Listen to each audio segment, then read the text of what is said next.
विद्या जी और बसंत जी के इस परिवार में सीमंतोन्नयन संस्कार की प्रक्रिया की, उसके लिए बृहद यज्ञ किया। ये सीमंतोन्नयन होता क्या है ये जानना भी बहुत जरूरी है। इसमें दो शब्द हैं, सीमंत और उन्नयन। सीमंत का अर्थ होता है बुद्धि और उन्नयन का अर्थ होता है विकास। अब चतुर्थ मास जब गर्भिणी स्त्री का लगता है तो उस समय से लेकर के अब बच्चे की बुद्धि का विकास प्रारंभ हो जाता है, बुद्धि का उन्नयन शुरू हो जाता है। इसीलिए इस संस्कार को इस समय किया जाता है। और इस संस्कार को कराने का उद्देश्य एक ये है कि आज से आपके गर्भस्थ शिशु का बुद्धि का विकास हो रहा है और उसकी पूरी की पूरी जिम्मेदारी अच्छे से हो, उसकी बुद्धि का विकास, उसकी पूरी की पूरी जिम्मेदारी सबसे ज्यादा आप पे है और दूसरे स्थान पर परिवार के लोगों का है। बुद्धि का जो विकास होता है बच्चे का बड़ा अद्भुत होता है। वैज्ञानिकों ने भी रिसर्च करके सिद्ध कर दिया इस चीज को कि 13वें से 21वें सप्ताह के बीच में बच्चे के ब्रेन का डेवलपमेंट होता है। तो आप कंप्यूटर जैसे हम प्रयोग करते हैं, कंप्यूटर में क्या करते हैं, सॉफ्टवेयर डालते हैं, जैसा सॉफ्टवेयर डालते हैं कंप्यूटर में आउटपुट वैसा देता है। ठीक वैसे ही आप बच्चे के ब्रेन में जैसी जैसी चीजें फीड करेंगे, जैसी जैसी चीजें डालेंगे, आप जैसा सुनेंगे, जैसी पुस्तकें पढ़ेंगी, जैसा देखेंगी, उसका सूक्ष्म प्रभाव आपके गर्भस्थ शिशु पर पड़ने वाला है। उसका पूरा का पूरा प्रभाव पड़ेगा और वो न्यूरॉन्स के रूप में पड़ेगा। अभी नहीं हो सकता, कुछ चीजें कुछ बाद में दिखाई दे, कुछ और दिखाई दे। और जो माता के गर्भ में बच्चे के ब्रेन का 60% डेवलपमेंट हो जाता है, मतलब आपके बच्चे का जो भविष्य है वो अभी के दिनों में शुरू हो गया है। आप कैसा डिजाइन करना चाहते हैं अपने बच्चे के ब्रेन को, ये अब आपके हाथ में पूरे का पूरा। तो ये जो है एक वैज्ञानिक विधि है और इसको हम संस्कार से इसलिए जोड़ देते हैं कि संस्कार हमारी प्राचीन परंपरा, एक कर्मकांड के, ये तो कर्मकांड हो गया, हमने जो किया ये ज्यादा विधि, एक आपको स्मरण दिलाने के लिए एक तरीका है, कर्मकांड कर दिया।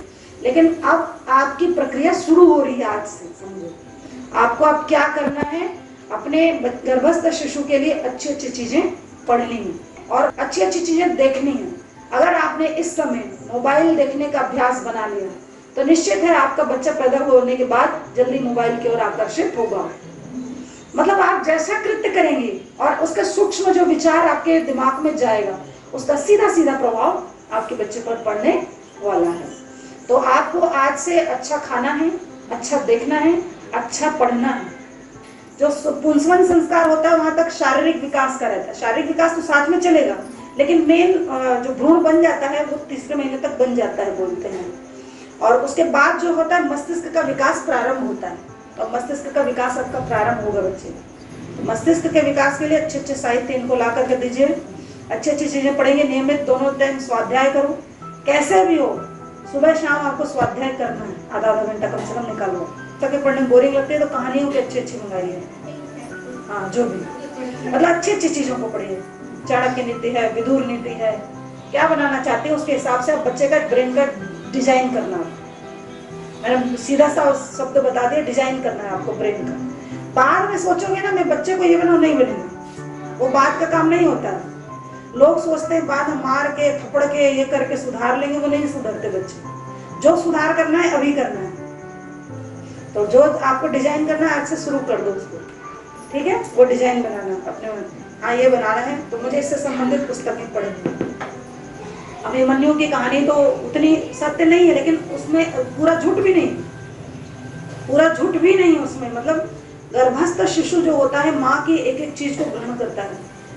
माँ के और माता पिता के जो जीन्स होते हैं उनसे बच्चे का निर्माण होता है और सबसे ज्यादा बच्चे पे अगर कोई प्रभाव डालता है तो माँ।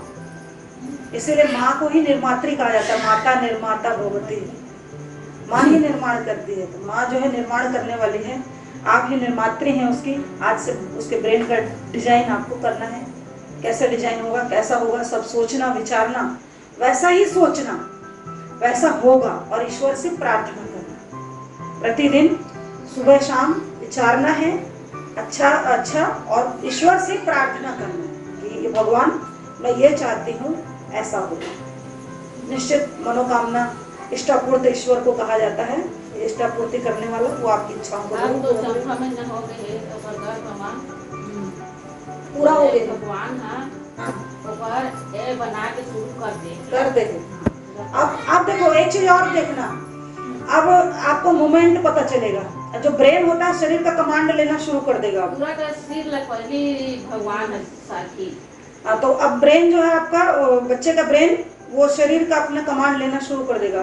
तो अब मोमेंट आपको पता चलेगा इसमें से, उसका रीजन वही है, मोमेंट लेना शुरू कर दे क्योंकि ब्रेन का डेवलपमेंट होगा।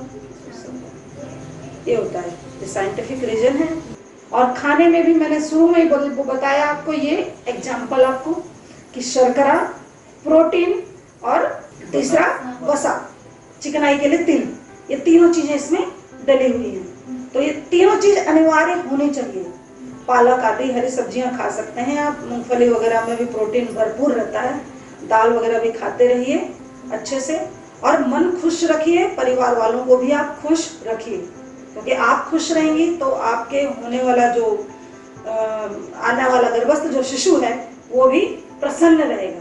अब प्रसन्न रहे, दूसरों के टेंशन को लेने वाला हो, देने वाला ना हो, उसके लिए जरूरी है कि हमारा मन विचार जो है इस समय शुद्ध रहे, उसका बहुत प्रभाव।